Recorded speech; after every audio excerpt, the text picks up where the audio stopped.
우리가 신앙생활을 하면서 누구나 기도의 제목들이 있으시죠? 아멘. 한 가지?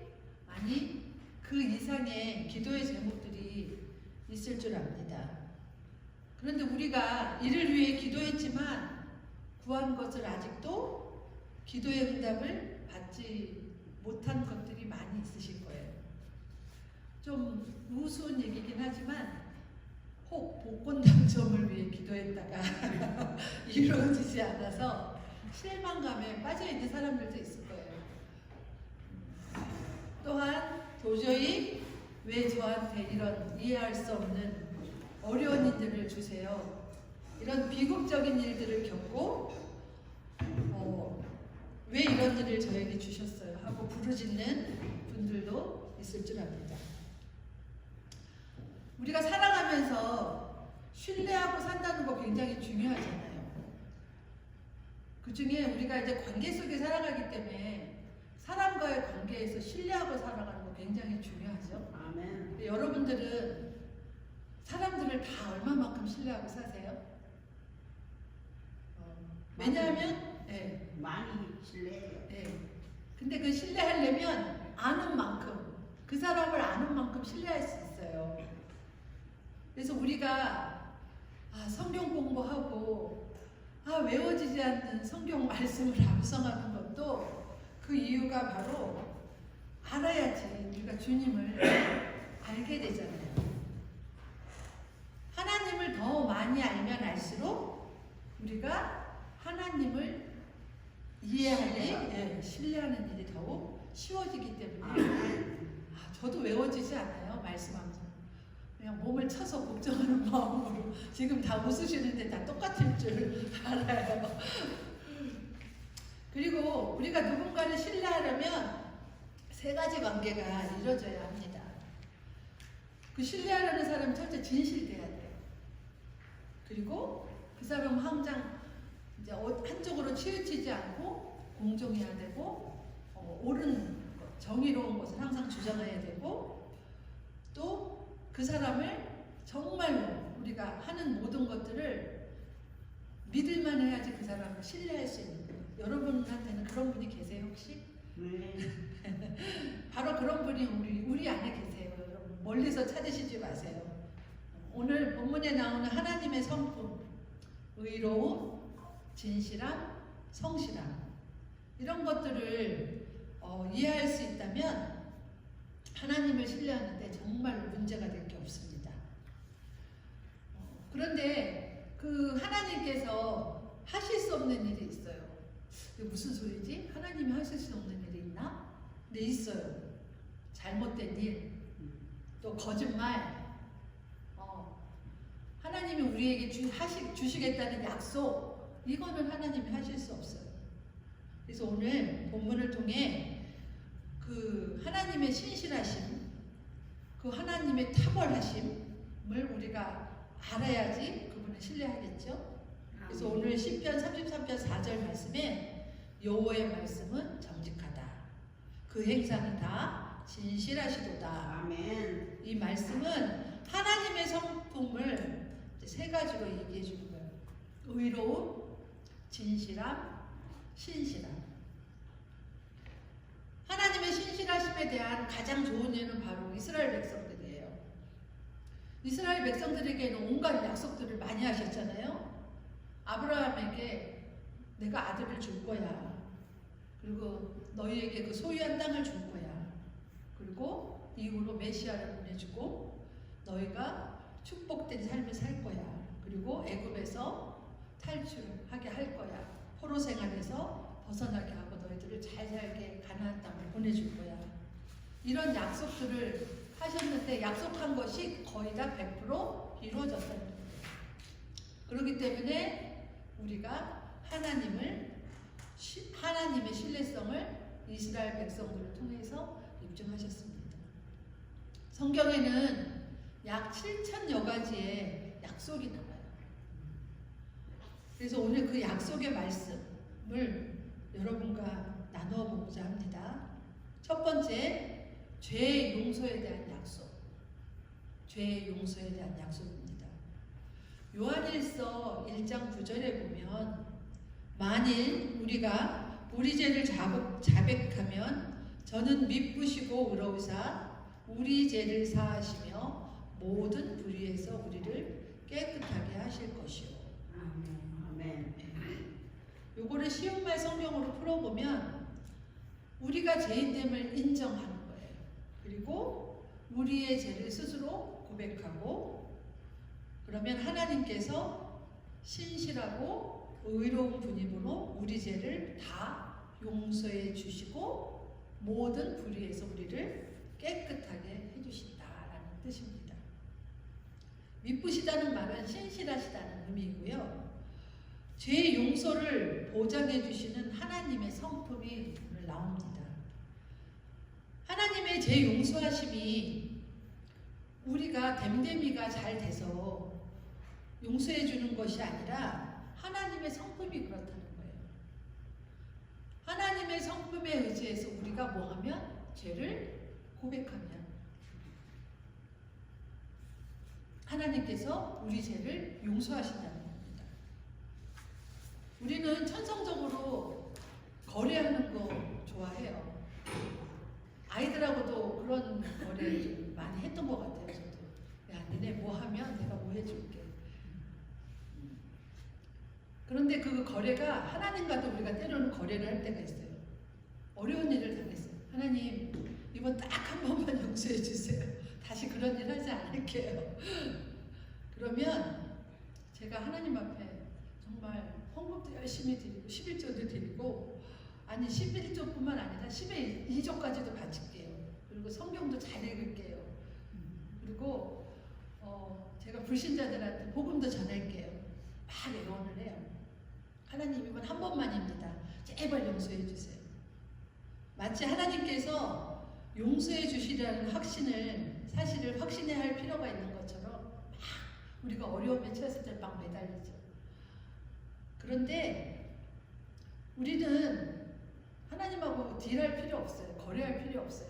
내가 뇌물을 주겠다고 약속하지 않으셔도 돼요. 그냥 말씀처럼 죄를 고백하면 되는 거예요. 아멘. 하나님 제가 잘못했어요. 그러면 하나님께서 우리 죄를 용서해 주신다고 말씀하십니다. 아멘. 아멘. 하나님께서 그 신실하심을 우리가 믿고 의지하면 죄를 고백하고 나면 하나님께서 우리의 죄를 어떠한 죄든지 용서하심을 믿으시기 바랍니다. 아멘.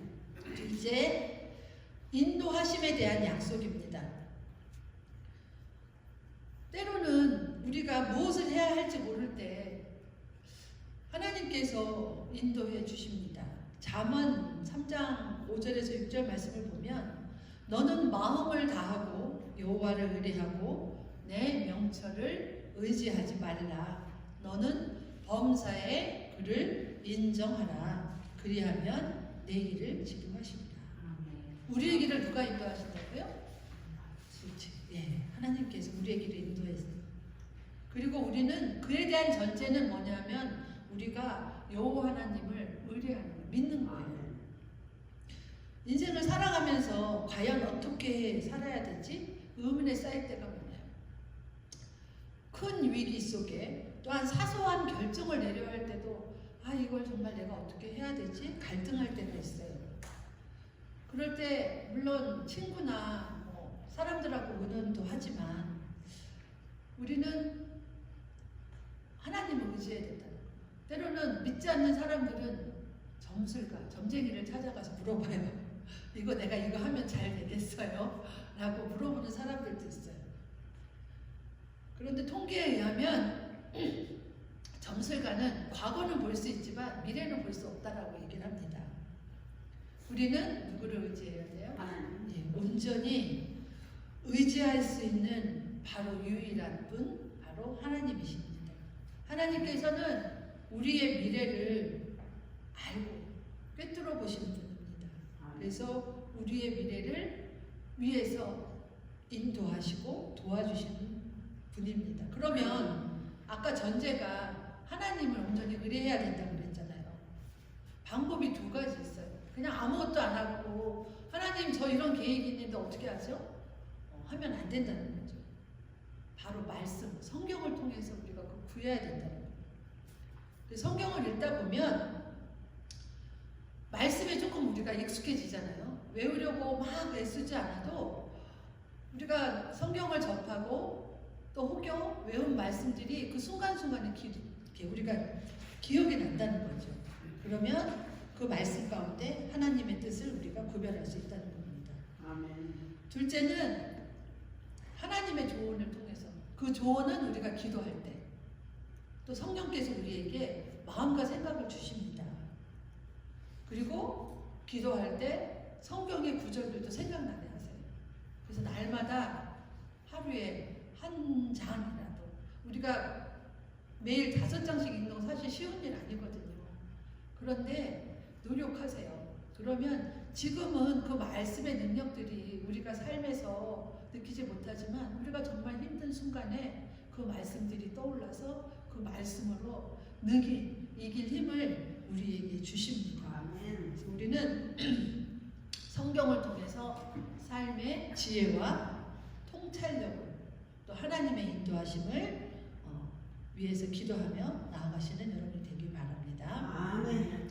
셋째, 억울함을 풀어주시겠다는 약속이에요. 살다 보면 괜한 오해를 살 때가 있죠. 다 경험들이 있으실 거예요. 또한 뉴스 볼 때 보면 있는 사람들은 너무 있고 없는 사람들은 너무 없다. 이런 걸 볼 때 세상은 참 공평하지 않다라는 사실을 느낄 때도 있어요. 온갖 악한 죄를 저지르고도 어떤 절차상의 이유로 처벌받지 않고 정직하지 않지만 여전히 누군가 불의로 축적한 돈을 가지고 잘 살고 있는 사람들도 있고 해외로 나가서 도피해서 사는 사람들도 있어요. 그런데 우리는 열심히 일해서 살고 있잖아요. 공평치 못하죠. 근데 맞아요. 인생은 공평하지 않아요. 그런데 중요한 거는 하나님께서는 인생이 공평하다고 결코 말씀하시지 않아요. 왜냐하면 우리가 살고 있는 세상이 불완전하기 때문에, 세상에 죄가 만연하기 때문입니다.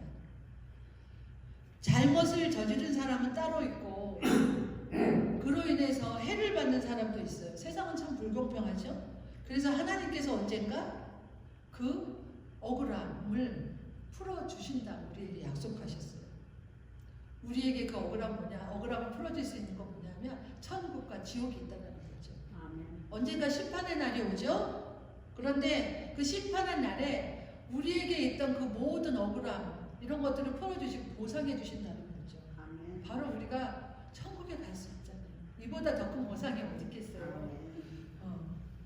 또한 우리는 상처받았을 때 갖고 싶잖아요. 너 나한테 그렇게 했어? 그래, 너도 한번 당해봐라. 하고 싶은 마음들이 누구나 있었을 겁니다. 그거 그렇게 하시면 절대 안 된다는 거예요. 로마서 12장 19절에 보면 내 사랑하는 자들아 너희가 친히 원수를 갚지 말고 진노하심에 맡기라. 기록되었을 때 원수 갚는 것이 내게 있으니 내가 갚으리라고 주께서 말씀하시니라. 아멘. 말씀에 뭐라 그랬어요? 원수를 너가 갚으려고 애쓰지 말라라는 거예요. 누구한테 맡겨요? 하나님께 맡기면 하나님께서 대갚아 주신다는 겁니다. 아멘. 우리가 여기서 주목할 것은 하나님께서 그 원한을, 그 억울함을 풀어주신다는 거예요. 이것은 하나님께서 다른 사람들이 우리에게 행하는 일들을 매우 잘 알고 계신다는 거예요.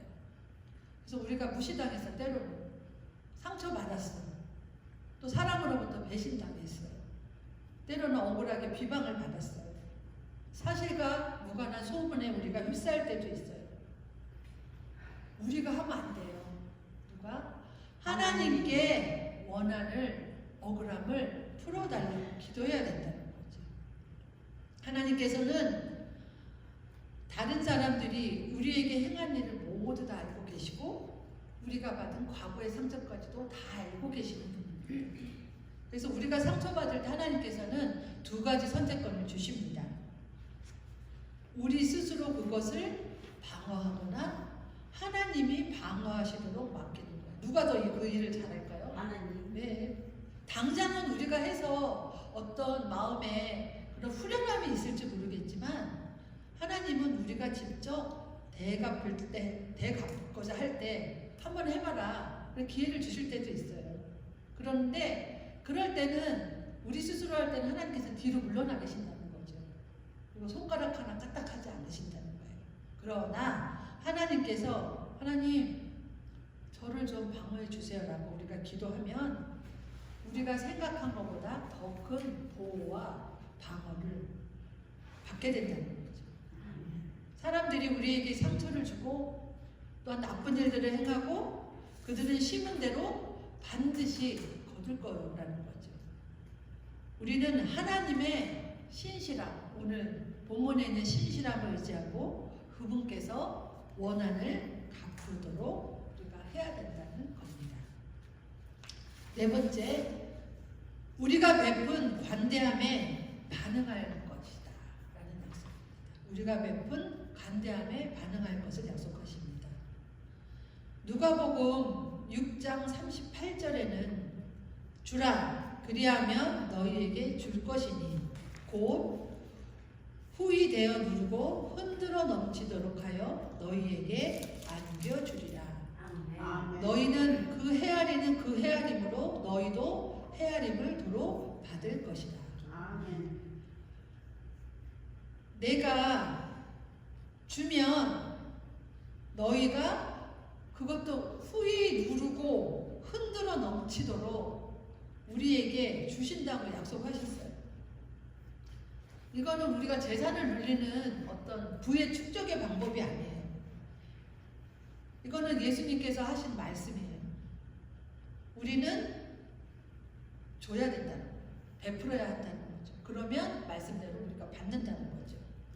세상에는 두 종류의 사람이 있어요. 주는 사람이 있으면 받는 사람이 있겠죠. 스크루지 같이 구두쇠는 정말로 불쌍한 사람이라는 거죠. 관대한 마음으로 가진 것을 나눠주는 사람이 가장 행복한 사람이라는 거예요. 아멘. 우리의 삶, 시간, 우리의 정열, 돈, 이 모든 것들을 내어줄 때 하나님께서는 나는 내게 빚을 지고 있지 않겠다고 말씀합니다. 잠언에서 가난한 사람을 돕는 것은 하나님께 부어주는 것 같다. 그러니까 하나님이 하실 일을 우리가, 그러니까 내가 너한테 빚을 졌다. 그러니까 내가 반드시 그 빚을 너한테 갚아주겠다. 이런 뜻입니다. 아멘. 하나님께서는 늘 신실하신 약속을 지키십니다. 오늘 말씀처럼 주라 그리하면 너희에게 줄 것이다 라고 말씀합니다. 그래서 이것은 우리가 재산을 불리기 위한 기술이 아니라 성경에 있는 다른 모든 약속들과 똑같은 하나의 약속이라는 거죠. 그래서 우리는 그것을 의지해야 합니다. 만약 관대한 사람이 되는 것을 우리가 배우지 못했다면 그것은 스스로 속이는 일이 된다는 거죠. 그래서 우리는 항상 주면 너희에게 바로 대갚을 것이다 라는 하나님의 약속을 붙드시고 늘 베풀며 나누며 행복한 사람 되시기 바랍니다. 아멘. 다섯 번째, 구원을 주신다는 약속입니다. 저는 하나님께 이제 전도사로서 처음 이제 사역을 하면서 하나님께 제 삶을 드리겠습니다. 이제 기도했어요. 그리고 그 사역 가운데 제가 받은 구원에 대해 하나님을 이제 신뢰를 했어요. 그리고 이렇게 기도를 했어요. 하나님, 저의 힘으로는 천국에 갈 수 없어요. 100년이 지나도 천국을 얻어낼 수 없다는 것을 저는 이제 알았거든요. 그래서 저는 온전히 오직 하나님을 의지합니다. 하나님께서 우리에게 주시는 구원은 거저 주시는 은혜로 만드는 거잖아요. 그래서 하나님께서 거저 주시는 구원의 선물을 저는 정말 받고 싶어요. 아멘. 제가 죽어서 천국에 갈 수 있을지 알고 싶어요. 모르잖아요. 그것을 확신하게 제 마음 가운데 가져다 주세요. 그러면 자신의 삶을 하나님 손에 내려놓고 구원을 주시리라 신뢰하면 혹시 내가 받은 구원을 잃을까? 염려할 필요가 없다는 거죠. 아, 내가 지금 하나님께 구원받고 구원의 선물을 받아들이고 사는데 내가 혹여 살다가 잘못한 일을 했어. 하나님 말씀에 순종하지 못했어. 그러면 사람들은 혹시 내가 받은 구원을 잃어버리는 거 아니야? 라고 생각할 수 있어요. 절대 아니에요. 근데 절대 아니고 하나님께서 거저주신 우리가 구원의 선물을 잘 받아들이면 우리는 어디에 갈 수 있다? 천국에 갈 수 있어요. 고린도전서 1장 8절에서 9절은 이렇게 말씀하고 있어요. 주께서 너희를 우리 주 예수 그리스도의 날에 책망할 것이 없는 자로 끝까지 견고하게 하시리라. 너희를 불러 그의 아들 예수 그리스도 우리 주로 더불어 교제케 하시니 하나님은 미쁘시도다. 하나님께서는 우리 삶에서 시작하신 일을 내가 마치겠다 보장해 주신다는 거예요. 우리가 그 일을 할 수 없어요.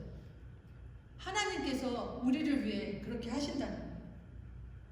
만약 여러분 우리가 구원을 우리 노력으로 얻어냈다면 오늘 밤에 우리가 노력하지 않으면 그 구원을 잃어버릴 수 있어요. 우리가 구원을 얻기 위해서 무언가 해야 한다면 그 일을 멈추는 순간 우리는 구원을 놓쳐버릴 수 있다는 거죠. 그러나 구원은 획득할 수 있는 게 아닙니까?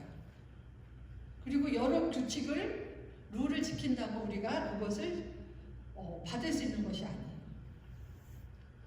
은혜로 구원을 받았기 때문에 우리는 또한 그 은혜를 잃지 않습니다. 그것은 각 사람에게 달려있지 않아요. 그래서 항상 구원받은 것과 천국에 가게 될 것을 확신하지 못하는 크리스찬들을 가끔 만나게 돼요. 죽기 전날 제가 어떤 큰 죄를 저지르면 제가 지옥에 가나요?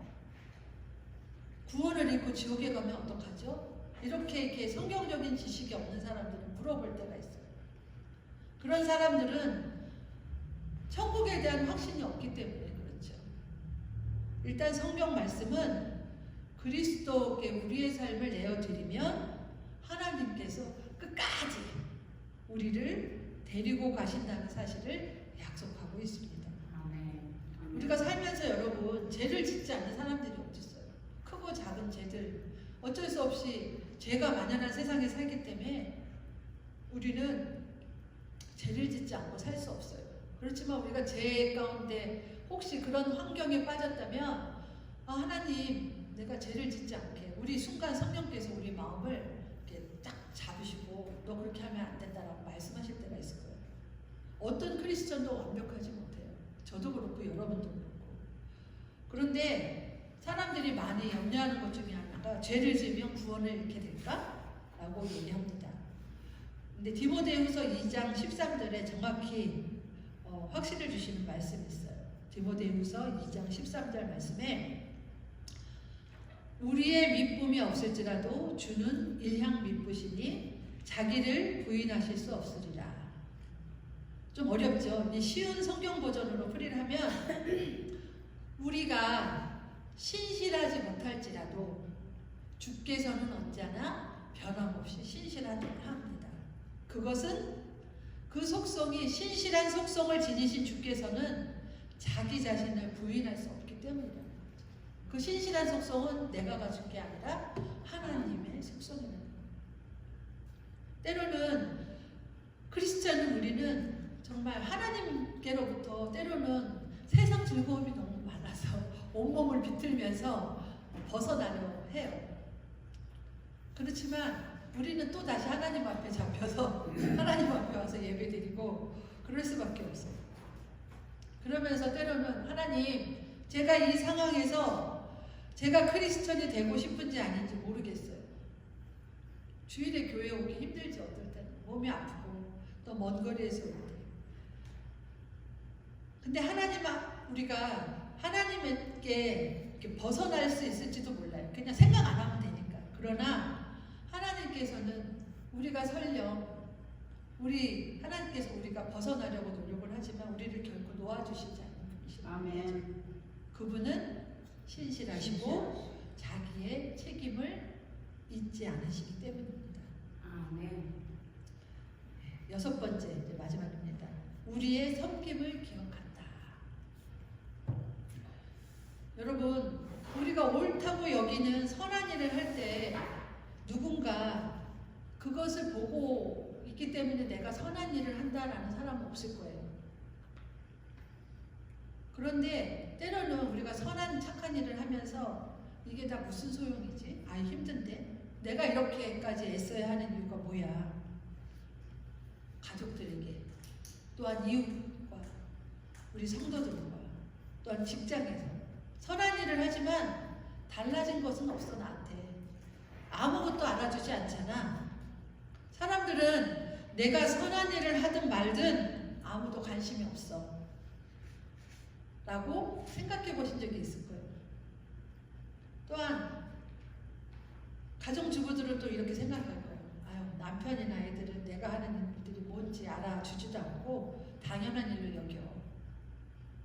또 어떤 분들은 직장에서 내가 사람들한테 베풀고 보이지 않는 선한 일들을 할 때 내가 이렇게 열심히 일해도 사람들이나 나의 상사도 알아주지 않아.